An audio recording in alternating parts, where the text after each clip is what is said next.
Mini vlog, kain tayo. So ito pala yung aking first meal, mga around 12 na yan. And nagluto ako ng yung salmon at saka vegetable, and then may sunny side up and strawberry, and then garlic na 1 month na yung binabad ni mami na garlic, masarap siya. Then of course hindi mawala yung ating hibiscus tea. So ayan, kain tayo guys, unang tikim. So ayan, ganado si Inday mag-voicemail ngayong araw na to, Blisters to everyone. So wala akong rice muna kasi balik si Inday sa pag low carb na kakain na walang rice. So stay healthy lang lagi, and then nag-exercise din ako ng 3 to 4 times a week. So wala akong exercise today, bukas na ako mag-exercise. Then sa Saturday punta kami. Then sa Saturday may ganap ang Pambam na papunta kami sa sa Santa Cruz, magbe-beach ang Pambam. So we'll see, kasi ang talaga dito, ang tawag nito yung lake or yung dagat nila dito, yung tubig sobrang lamig, hindi kagaya sa Pinas na may enjoy mo talaga yung tubig, may enjoy mo talaga yung pag-swim whole day. Kaya namimiss ko talaga yung Pinas. So ayan guys, kahapon nag-rice pala ako, kunting-kunti lang. Mostly is fruits and vegetables yung aking kinakain.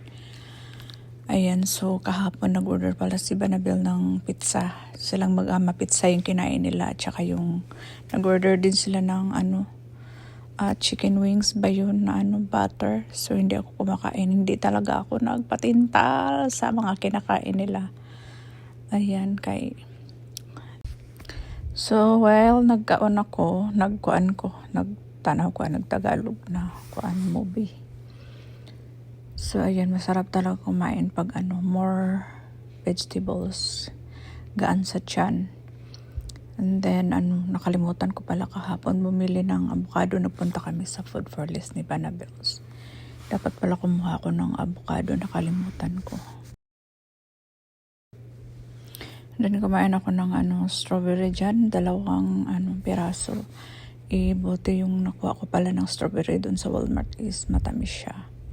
Yan. And kahapon ang dami ko ring nakain na fruits, cantaloupe, and then blueberries. So ayan, din ako. Naka day 1 ako ngayon sa aking pag-low carb, And kumakain din ako nito ng 3 garlic araw-araw. So ayan, para pangbaba din ng cholesterol. Yan, para healthy si Inday. Kaya lisod na ning tigolos na takin ang lan makawan di taog kuan, mga healthy, So ayan, kayo ano bang mga ulam nyo today? Yan, so ako lang mag-isang kumain kasi si Bunso natutulog pa. And si Grandma doon siya sa kanyang kwarto na kumakain na. Dinala niya yung food niya doon.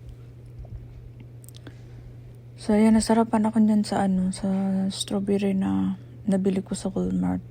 Ang tamis.